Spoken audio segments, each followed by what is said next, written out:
Permanent settlement, ঠিক আছে। আচ্ছা, গত ক্লাসে আমরা যেটা দেখেছিলাম কি আপনার পলাশির যুদ্ধের পর কি আপনার হচ্ছে ব্রিটিশ শাসনে শুরু হয়েছিল, তাই না? সেখানে আমরা লাস্টে আমরা কতটুকু পর্যন্ত পড়েছিলাম? আমরা দিওয়ানি আর নিজামত পর্যন্ত, তাই না? মনে আছে দিওয়ানি কি ছিল? হ্যাঁ, দিওয়ানি কি ছিল মনে আছে?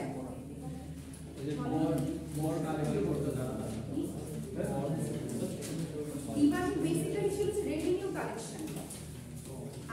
আপনার এই জমি জমা বা যে কোনো আপনার ইকোনমিক্যাল কাজ থেকে যে রেভিনিউ গুলো আসতো সেটার কালেকশন, সেটাকে বলা হতো কি দিওয়ানি, ঠিক আছে।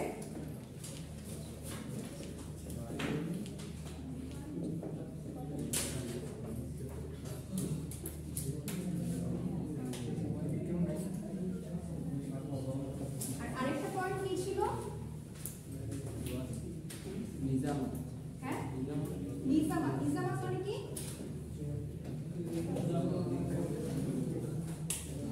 নিজামত মানে কি হচ্ছে আপনার ল রিলেটেড যত আইন ছিল, ঠিক আছে। একটা ছিল কি রেভিনিউ কালেকশন, যেটা কি ছিল দিওয়ানি, ঠিক আছে।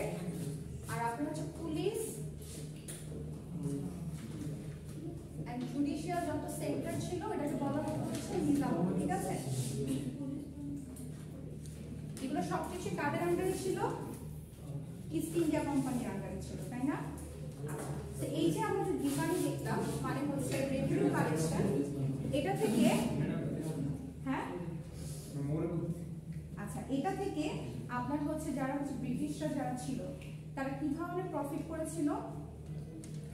যেহেতু আপনার বাংলাতে যা কিছু আপনার ইকোনমিক্স রিলেটেড বা ইকোনমিক্যাল রিলেটেড যা কিছু প্রফিট হতো সব কোথায় যেত? ব্রিটিশদের দখলে, তাই না?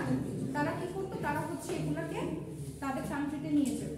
ওইখানে গিয়ে তারা কান্ট্রিতে নিয়ে তাদের কান্ট্রিতে কি করতো? আরো বেশি ইকোনমিক্যালি ফ্লারিশ করেছে, তাই না? বুঝতে পারছেন?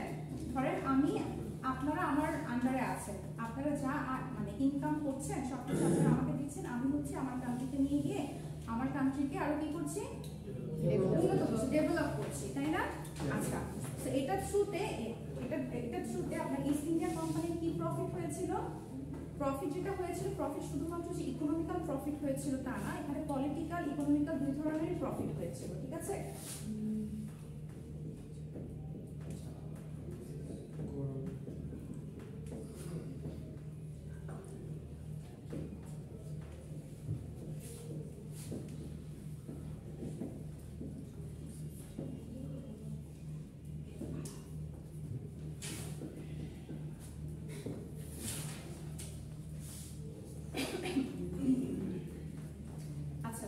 কি ছিল? আমরা কি জেনেছিলাম যে আপনার যে নবাব ছিল, তারপর হচ্ছে আপনার এম্পায়ার যারা ছিল তারা ছিল বেসিক্যালি ইস্ট ইন্ডিয়া কোম্পানির আন্ডারে, তাই না?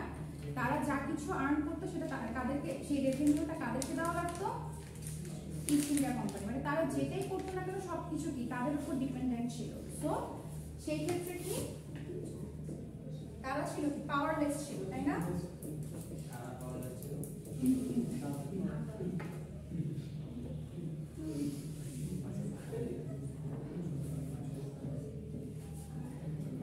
কারণ তাদের কি দেখেন রেভিনিউর ব্যাপার বলেন বা আপনার ল সেক্টরে বলেন সবকিছুই কি আপনার ব্রিটিশদের উপর ডিপেন্ড করা লাগতো।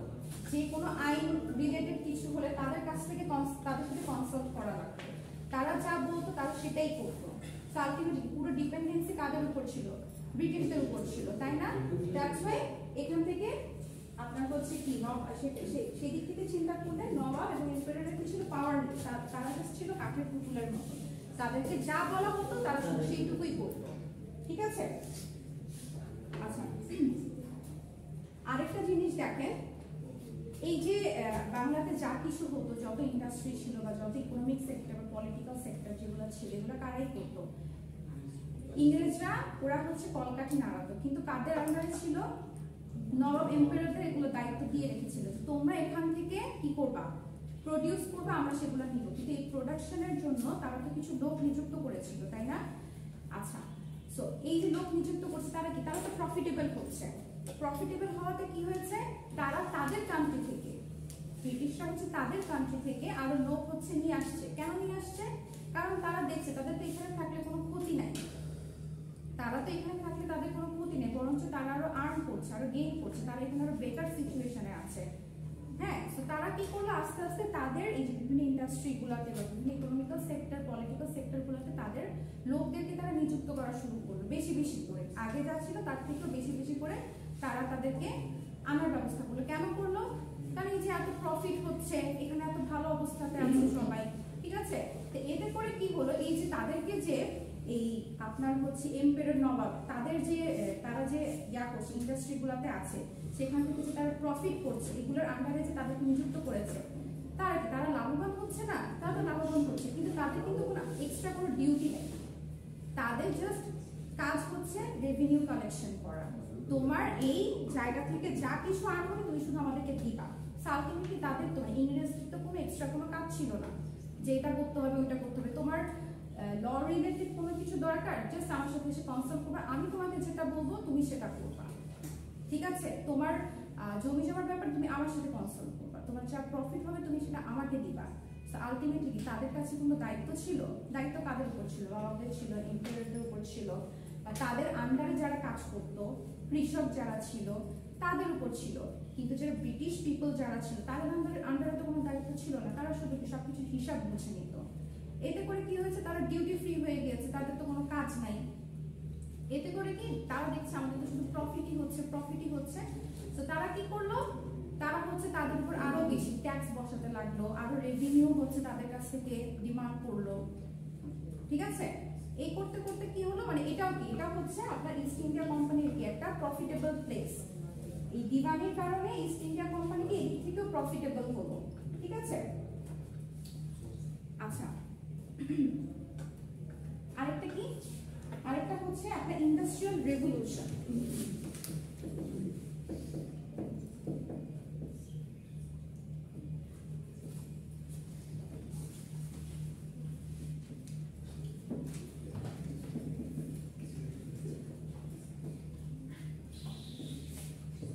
যেটা বললাম যে বাংলা থেকে যা কিছু আপনার আর্নস হচ্ছে, মানে প্রফিট হচ্ছে, সেগুলো কোথায় যাচ্ছে, সে রেভিনিউ গুলো কোথায় যাচ্ছে? ইংল্যান্ডে যাচ্ছে, তাই না? ব্রিটিশরা কি করছে, তাদের কান্ট্রিতে নিয়ে যাচ্ছে, তাদের কান্ট্রিকে আরো ডেভেলপ করছে, তাই না? এতে করে কি আপনার হচ্ছে ইংল্যান্ডে বা আপনার হচ্ছে ব্রিটিশদের ওসব কান্ট্রিগুলো থেকে শিল্প বিপ্লব, তাই না, যেটাকে বলে কি ইন্ডাস্ট্রিয়াল রেভলিউশন, ঠিক আছে?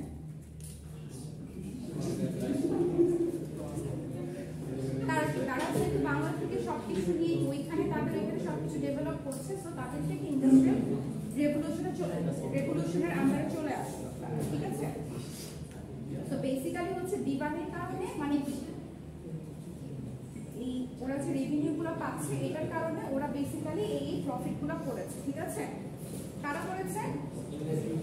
ইংরেজরা। আচ্ছা, এখন কথা হচ্ছে যেটা আমি বললাম না যে আপনার ওরা যখন দেখছে যে আমাদের এখানে তো প্রফিট হচ্ছে, তাহলে আমরা আমাদের কান্ট্রি থেকে আরো লোক নিয়ে আসি, কারণ ওদের তো কিছু করার দরকার নাই, ওরা এখানে আসবে, ওরা খাবে দাবে ঘুমাবে, এত কিছু করার নেই, তাই না?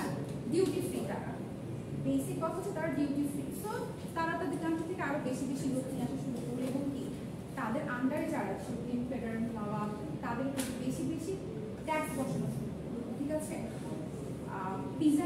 পিজেন্টদের উপর ট্যাক্স বসানো শুরু করলো। এতে করে কি হলো, একটা করাপশনের আন্ডারে চলে আসলো সবকিছু, ঠিক আছে? মানে ইংরেজরাই নিজেদের মধ্যে করাপশন শুরু করে দিচ্ছে, মানে ওরা তো লাইক ওদের সাবঅর্ডিনেটে যারা ছিল, বেঙ্গল যারা ছিল, এম্পায়ার বা নবাব যাদের কথা বলি, তারা তো করাপ্টেড হচ্ছে, আবার ওদের মধ্যে মানে ইংরেজদের মধ্যেও করাপশন শুরু হয়ে গেছে। তো কি এটা একটা ম্যাসাকার সিচুয়েশন ক্রিয়েট হয়ে গেল না, যে যারা প্রফিট করছে তাদের মধ্যে কি টানাঘেঁষা শুরু হয়ে গেছে, যে আমি আমি আমি বেশিটা নিব, ও বলছে না আমি, ও এখান থেকে লাভ করছে, ওখান থেকে লাভ করছে, সেভাবে কি একটা ম্যাসাকার সিচুয়েশন ক্রিয়েট এই সিচুয়েশনটাকে হ্যান্ডেল করার জন্য তখন কি আসলো? হ্যাঁ, ব্রিটিশ গভর্নমেন্ট আসছে। যে ব্রিটিশ গভর্নমেন্টের এখানে গভর্নর কে ছিল তখন? হ্যাঁ, সেটা ছিল হচ্ছে বেসিক্যালি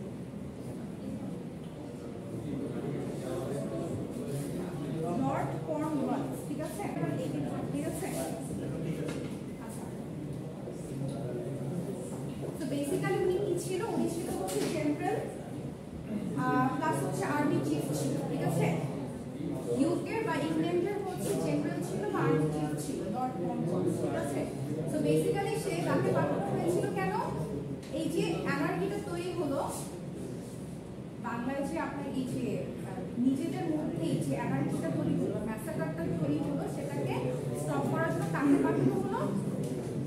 কাকে পাঠানো হলো? হ্যাঁ, কাকে পাঠানো হলো? উনি হচ্ছে বেসিক্যালি তখন কততে 1793 সালে 1793 সালে উনি হচ্ছে পার্মানেন্ট সেটেলমেন্টের কি করে ব্যবস্থা করে। পার্মানেন্ট সেটেলমেন্ট, ঠিক আছে? পার্মানেন্ট সেটেলমেন্টটা কি? এটা যদি আমরা ফিশার গুলো যদি দেখি,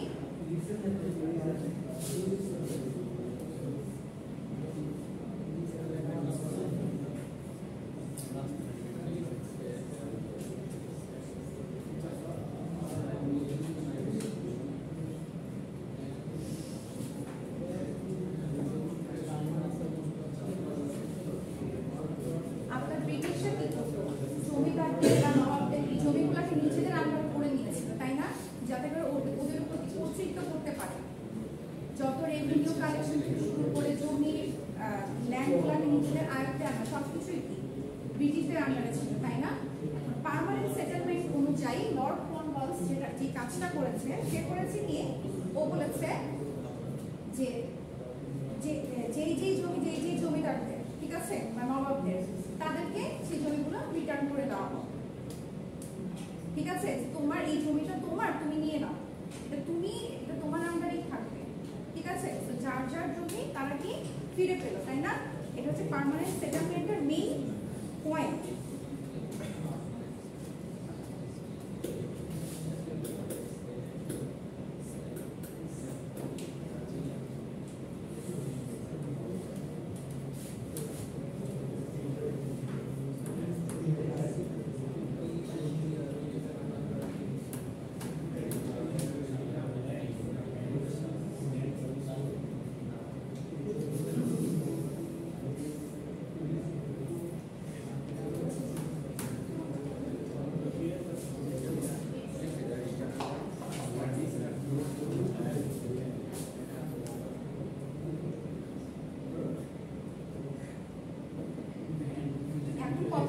জমি তো ওদেরকে দিয়ে দিল, তাই না?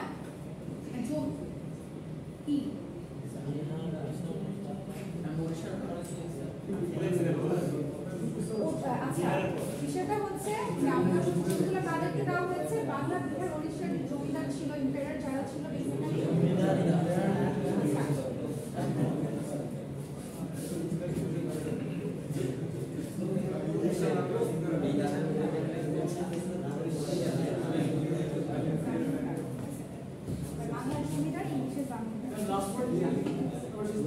Emperor and Nawabs.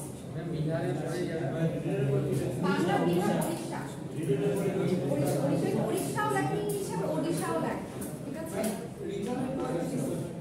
কোনটা? Return lands to Bengal, Bihar and Orishas zamindar, emperors and Nawabs, ঠিক আছে? আচ্ছা, এখন কথা হচ্ছে এই যে জমিগুলো যে দিয়ে দিল, এতদিন কাদের আন্ডারে ছিল? ইংরেজদের আন্ডারে ছিল। কথা হচ্ছে যে লর্ড কর্নওয়ালিস, উনি তো নিজেও একজন ইংলিশ, তাই না? ব্রিটিশ। তো উনি পার্মানেন্ট সেটেলমেন্টের কারণে উনি হচ্ছে কি জমিগুলো হচ্ছে যার যার জমি তাদেরকে উনি দিয়ে দিল। এখন কথা হচ্ছে শুধু দিয়ে দিলেই হবে, এটার জন্য তো একটা রিজন আছে, তো গিভ এন্ড টেকের তো একটা ব্যাপার আছে, তাই না? যে আমি তোমাকে দিয়ে দিচ্ছি, তুমি তো আমাকে কিছু দিবা, তাই না? উনি কি করলো, উনি হচ্ছে এই যে জমিগুলো দিয়ে দিল, জমিগুলো থেকে যে আর্নিংস আসবে, মানে যে রেভিনিউ আসবে, সেটার একটা ফিক্সড রেভিনিউ হচ্ছে ওদেরকে দিতে হবে। এবার ওরা রেভিনিউটাকে ফিক্স করে ফেললো যে আমি যা মন চাই তাই বলতে পারবো যে আমাকে এত দাও, আমাকে এই জমি থেকে এত পাবো, ওই জমি থেকে আমি এত, এরকম একটা ফিক্সড রেভিনিউ। ঠিক আছে?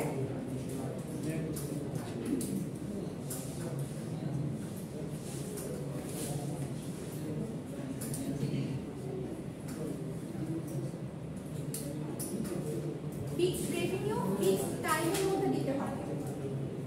তারা একটা সময় ধার্য করে দিত যে এই সময়ের মধ্যে আমাকে এই আপনাদের এই রেভিনিউটা আমাকে পরিশোধ করতে হবে। ঠিক আছে? আচ্ছা, তারপর কি এতে করে কি হলো আপনার, এর আগে তো তারপরও নবাব বা এম্পায়ারদের হাতে কিছু তো পাওয়ার ছিল, তাই না? এই পার্মানেন্ট সেটেলমেন্টের কারণে যে নতুন গভর্নমেন্টটা তৈরি হলো, গভর্নমেন্টটা কার? লর্ড কর্নওয়ালিসের, তাই না? যে গভর্নমেন্টটা তৈরি হলো তার কারণে কি আপনার নবাব বা হচ্ছে আপনার এম্পায়ার যারা ছিল তারা টোটালি কি পাওয়ারলেস হয়ে গেল, তাই না? টোটাল পাওয়ারটা কার আন্ডারে চলে গেল? লর্ড কর্নওয়ালিস, মানে হচ্ছে যে গভর্নমেন্ট তার আন্ডারে চলে গেল, তাই না? এবং বিষয়টা এরকম ছিল যে যেটা বললাম যে ওদেরকে একটা পার্টিকুলার টাইমের মধ্যে পার্টিকুলার ফিক্সড রেভিনিউ হচ্ছে ওদেরকে দেওয়া লাগবে, এবং সেটা যদি না দিতে পারতো সেক্ষেত্রে কি হতো, তাদের যে জমিগুলো যে দেওয়া হয়েছে, যে তোমার এটা যার যার জমি তাদেরকে দিয়ে দেওয়া হয়েছে, কি হতো, এমনও হতো যে তাদের জমিও হয়তো বিক্রি করে দিয়ে তাদেরকে সে রেভিনিউটা পে করা লাগবে, মানে এতটাই স্ট্রিক্ট ছিল। সো বেসিক্যালি কি আপনার এই পার্মানেন্ট সেটেলমেন্টের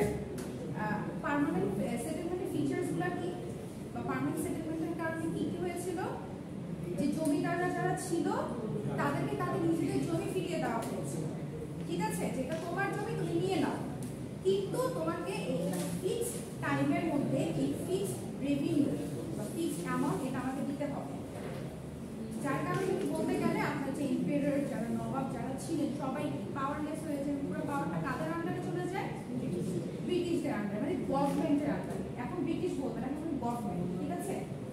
কারণ লর্ড কর্নওয়ালিস একটা গভর্নমেন্ট তৈরি করেছে, গভর্নমেন্ট সিস্টেম তৈরি করেছে, তো গভর্নমেন্টের আন্ডারে তারা ইনশিওর করতো আপনার ওই স্টেটগুলোর পিস সেফটি, তারা ইনশিওর করতো। কিন্তু তখন হচ্ছে এই রেভিনিউ যেটা ছিল, যে ফিক্সড রেভিনিউ ছিল, সেটা যে টাইমটা তারা সেট করে দিত সেই টাইমের মধ্যে তাদেরকে দিতে হবে।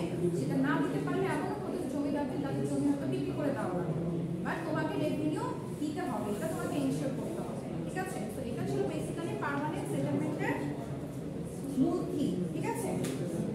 আচ্ছা,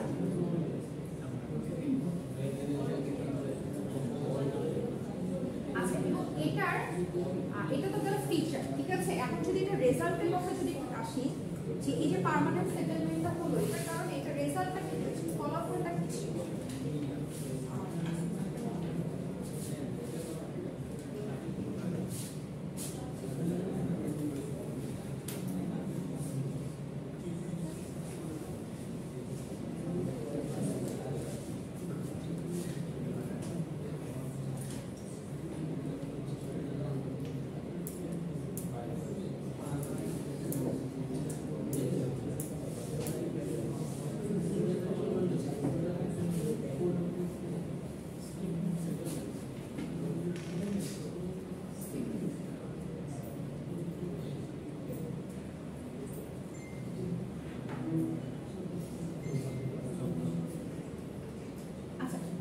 রেজাল্টটা কি ছিল দেখেন, আমি জানি আমার এই কয়টা ক্লাস, সাপোজ এই ক্লাসটা আমার, ঠিক আছে, আমি হচ্ছে এখন গভর্নমেন্ট, ওকে, আপনারা হচ্ছেন কি নবাব এম্পায়ার যারা কিনা আমার আন্ডারে কাজ করেন। সো আপনারা আমাকে রেভিনিউ দিবেন, রাইট? রেভিনিউটা হচ্ছে এই যে আমি আপনাদেরকে পড়াচ্ছি, আমি জানি আপনাদের কাছ থেকে এই আউটপুটগুলো আসবে, ওইটা ফিক্সড। এর বাইরে যদি হয় তাহলে এক নম্বরে আপনাদেরকে কি রাস্ট্রিকেট করা হবে, একটা হলো আপনাদেরকে পানিশমেন্ট দেওয়া হবে। ঠিক আছে? যেমনটা কি ওদেরকে জমি বিক্রি করে দেওয়া লাগবে। ঠিক আছে? আপনাদেরকে কি করবে, পানিশমেন্ট দেওয়া হবে, কথার কথা, ঠিক আছে? বা হয়তো বেশি ঝামেলা করলে পিসি দিয়ে বের করে দেওয়া হবে, কথার কথা। তো আমি কি জানি যে আমি একটা ফিক্সড আউটপুট আপনাদের কাছ থেকে পাবো, যে আপনারা একটা ভালো রেজাল্ট করবেন। আমি যে আপনাদেরকে পড়াচ্ছি, আমরা গভর্নমেন্ট, আপনারা নওয়াব বা এমপেরার যেই হন না কেন, ফার্মার যেই হন না কেন, আমি জানি আপনাদের কাছ থেকে আমি 90% রেজাল্ট আমি ডিমান্ড করছি। আপনাদেরকে in the end of the day আমাকে 90% রেজাল্ট আমাকে এনশিওর করতে হবে, দিতে হবে, আদারওয়াইজ আপনারা চলে যাবেন, এরকম কিছু একটা। তো সেই ক্ষেত্রে আমি তো জানি যে আমার রেজাল্টটা কেমন আসবে, তাই না? কারণ আপনারা বাধ্য আমাকে রেজাল্ট দিতে, আদারওয়াইজ আপনাদেরকে তো জবাবদিহি করতে হবে, পানিশমেন্ট পেতে হবে, বা হয়তো এমনও হতে পারে যে আপনাদেরকে হয়তো এখান থেকে চলেই যেতে হবে, এরকম কিছু একটা। I know the exact value of the result, যে 90% আমার আসবে, বেশি আসুক সেটা সমস্যা নেই, 90% কম তো আসবে না, তাই না? আমি কি এটা বেসিসে কোন একটা পার্টিকুলার সার্ভে করতে পারি না? আমি এটা স্ট্যান্ডার্ডটা কি আরো বেশি কি করতে পারি? আমি মানে স্ট্যান্ডার্ডটা মেইনটেইন করতে পারি, তাই না? আমি জানি যে আমার 90% আসবে, তো আমি কি করবো সেই অনুযায়ী সবকিছু আমি করবো, কাজগুলো করবো, তাই না? তো তারা তো জানতো যে আমার এই জমি থেকে, মানে গভর্নমেন্ট জানতো আমার এই জমি থেকে আমার এই পরিমাণ রেভিনিউ আসবে, তো এটা ফিক্সড। তুমি দিতে পারো বা না পারো জমি বিক্রি করে দাও, তোমাকে হচ্ছে ওই রেভিনিউটা তোমাকে ইনশিওর করতে হবে, দিতে হবে, তারা জানে। হ্যাঁ, আচ্ছা, এখন জিনিসটা হচ্ছে তারা কি এই জন্য তারা জানতো যে আমার কতটুকু এখান থেকে রেভিনিউ আসবে, তারা কি তারা হচ্ছে যে কোনো বাজেট পাস করার ক্ষেত্রে, হ্যাঁ, কারণ আমি তো জানি আমার এখানে 100 টাকা ইনকাম হলে আমাকে 40 টাকা দিবে, তাহলে আমি সে অনুযায়ী ইজিলি বাজেট একটা পাস করতে পারি না, হ্যাঁ, একটা স্ট্যান্ডার্ড ক্রিয়েট করতে পারি না, তাই না? যে কোনো ধরনের প্ল্যান করতে পারি না যে আমার এখান থেকে 100 টাকা থেকে 40 টাকা আমার রেভিনিউ আসবে, আমার এখানে একটা সাপোজ কোনো একটা কিছু বানাতে আমার 30 টাকা লাগবে, আমি ইজিলি কাজটা করে ফেলতে, মানে প্ল্যান করে ফেলতে পারি না, জানি যখন 40 টাকা পাবো আমি 30 টাকা দিয়ে জিনিসটা বানাবো, 10 টাকা আমার কাছে থাকবে, আমার কি প্ল্যানিং করাটা কি ইজি হয়ে গেল? একটা হচ্ছে কি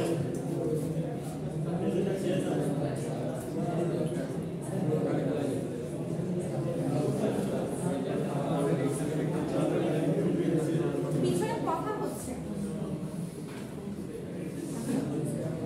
তারপর কি ছিল আপনার, যেহেতু হচ্ছে কি আপনার ওদেরকে যাদের যাদের জমি, হ্যাঁ, তাদেরকে ফিকে দেওয়া হলো, এরকম অনেক জমি ছিল যাদের আনইউজ ছিল, জঙ্গলস ছিল, ঠিক আছে? সেগুলোকে কি করা হলো, এই রেভিনিউ পরিশোধের জন্য বা ইকোনমিক্যাল যে সেক্টরটাকে ট্যাক্স বা রেভিনিউ যেটাই বলে না কেন সেটা পরিশোধের জন্য কি করা হলো, ওই জমিগুলোকেও কি ইউজ করা হলো ফর দ্য কাল্টিভেশন, হ্যাঁ, ফার্মিং। তো তার মানে যে জমিগুলো আমাদের ক্যাপ্টিভ করেছিল সেই জমিগুলোকে ইউজ হতে লাগলো, এবং এটার শুরুতে কি আপনার হচ্ছে ইকোনমিক গ্রোথ কি এনশিওর হচ্ছে, তাই না? আপনি যখন আপনার কাছে 5টা জমি আছে, 5টা জমির মধ্যে আপনি 3টা জমি নিয়ে কাজ করছেন, 2টা জমিতে আপনি কাজ করছেন না, যখন এই 2টা জমিতেও কাজ হচ্ছে তখন কি আপনার এখান থেকে কি প্রফিটটা আসতেছে না? সো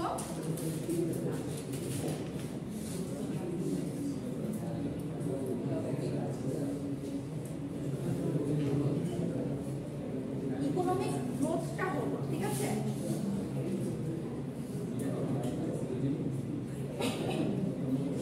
আচ্ছা, আরেকটা বিষয় কি ছিল দেখেন, মানে এখন যেরকম কি যে আমি জানি যে এই ক্লাসরুমে এইটুকু হচ্ছে, এইটুকু নিয়ে হচ্ছে, এইটুকু বাউন্ডারি নিয়ে হচ্ছে একটা ক্লাসরুম, বাউন্ডারি দেওয়া হচ্ছে, পাশেরটা হচ্ছে অ্যানাদার ক্লাসরুম। তো তখন যেটা ছিল যে আপনার হচ্ছে এরকম কোনো বাউন্ডারি ফিক্স করা থাকতো না যে এই জমিটা শুধুমাত্র ওর, ধরেন জমির পাশে আরেকটু জমি আছে কিন্তু এটা ওর না, ওকে তো ওর জমির বেসিসে রেভিনিউ দেওয়া লাগতো বা ট্যাক্স পে করা লাগতো, কিন্তু ওরা কি করতো, ওরা হচ্ছে চালাকি করে, মানে ওরা তার ভালো ছিল না, যে ও যেটা বললো যে ওরা হচ্ছে টর্চার করতো, মানে টর্চারের ধরনটা কি ছিল, একটু ডিপ্লোম্যাটিকও ছিল, টেকনিক্যালও ছিল, যে যেহেতু আপনার জমি হচ্ছে পুরোপুরিভাবে মাপঝোপ করা থাকতো না, যে জমিটা আমার না, ওরা করতো কি সেটাকে ওর আন্ডারে ঢুকিয়ে দিয়ে বলতো যে এই জমির খাজনা তোমাকে দিতে হবে, ঠিক আছে, জোর করে, ইটস নট ইয়োর্স বাট তোমাকে দিতে হবে কারণ এটা তোমার জমির সাথে অ্যাসোসিয়েটেড। ধরেন এখানে যদি বাউন্ডারিটা না থাকতো, এমনও হতে পারতো যে এখানে একটা চেয়ার সেট করেছে, যদি বাউন্ডারিটা না থাকতো ওইখানে হয়তো একটা চেয়ার অ্যাড করে দিত, তাই না? কারণ কেন কি তখন কোনো বাউন্ডারি থাকতো না। তো ওদের বিষয়টা ছিল এরকম যে তোমার যে জমি আছে, তোমার জমির পাশে যে জমিটা আছে ওইটারও খাজনা তুমি দিবা, কিন্তু ওটা কিন্তু আসলে আমার রেসপন্সিবিলিটি না। বাট স্টিল টর্চার করার জন্য বা এটা হচ্ছে আপনাকে দখলদারির জন্য ছিল। হ্যাঁ দখলদারি, হ্যাঁ, এটার জন্য আপনাকে কি করতে মানে বেশি প্রফিটের জন্য ওরা হচ্ছে এই কাজটা করতো, ঠিক আছে? তো এটাকে কি বলা যায়?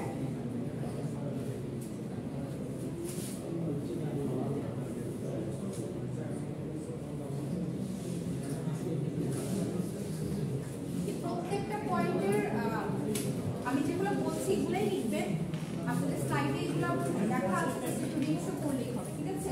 No accurate survey. আচ্ছা, বাজেট প্ল্যান ইজিয়ার, ঠিক আছে?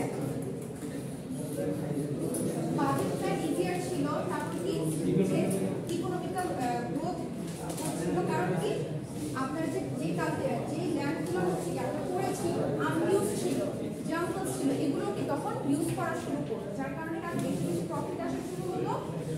সো আলটিমেটলি কি প্রফিটগুলো কোথায় যেত? ব্রিটিশরা কি করতো? ওদের কাছ থেকে নিয়ে যেত। সো আলটিমেটলি ইকোনমিক গ্রোথটা গুলো বাড়বে, ঠিক আছে?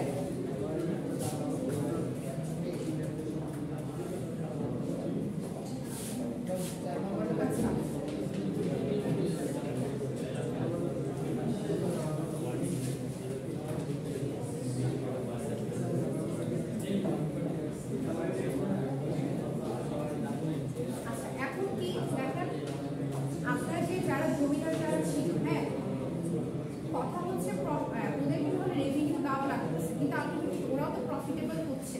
যারা জমিদার যারা ছিল ওরাও যখন প্রফিটেবল হচ্ছে, ওরা আস্তে আস্তে কি করলো, ওরা হচ্ছে আপনার সিটির দিকে মুভ করা শুরু করলো। মানে ওদের মাইগ্রেশনটা শুরু করলো সিটির দিকে, যে তারা এখন গ্রামে থাকবে না, তারা হচ্ছে সিটিতে চলে যাবে।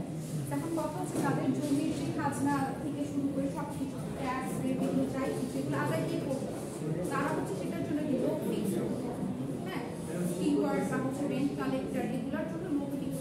এখন কথা হচ্ছে জমিদাররা তো ছিল না, তো এই যে যাদের উনি নিযুক্ত করে রেখে দিয়েছিলেন, এরা আবার করতো কি, এরা হচ্ছে কৃষকদের উপর মানে যাতে করে খাজনা আদায় করতে পারে, বা খাজনাটা আদায় করে কাকে দিতে হবে? ব্রিটিশদের, মানে হচ্ছে গভর্নমেন্টকে দিতে হবে, তাই না? তো তারা কিন্তু ওদের উপর একটু মানে অতিরিক্ত অত্যাচার, হ্যাঁ, বেশি বেশি খাজনা আরোপ করা, ওদের উপর হচ্ছে টর্চার করা, টর্চার করা, এগুলোর কারণে এত সুন্দর ভালোটা বললাম, তাই না? এখন হচ্ছে কি এগুলোর কারণে কিন্তু আপনার হচ্ছে যারা হচ্ছে পিসেন্ট যারা ছিল, বা যারা হচ্ছে আপনার একদম ল্যান্ডে যারা কাজ করতো, তারা আপসেট হওয়া শুরু করলো, তাই না? কারণ হচ্ছে তাদেরকে যখন আপনার তাদের উপর বেশি বেশি কর ধার্য করা হচ্ছে, প্রেশারাইজ করা হচ্ছে যে না তোমাকে এখান থেকে এই পরিমাণ তোমার আমাকে দিতে হবে, নাহলে আমি গভর্নমেন্টকে দিতে পারবো না, ঠিক আছে? তখন কি তাদের উপর টর্চার করা শুরু করলো, তারা কি আস্তে আস্তে আপসেট হতে থাকে, এবং আস্তে আস্তে কি তারা তাদের কি সিচুয়েশন থেকে তখন ফোর্স হওয়া শুরু করলো, ঠিক আছে? আপনার সিচুয়েশনটা ফোর্স হওয়া শুরু করলো, এবং এই যে এত প্রোডাকশন হচ্ছিল, যে প্রোডাকশনটাও আপনার আস্তে আস্তে কমতে থাকছে, ঠিক আছে?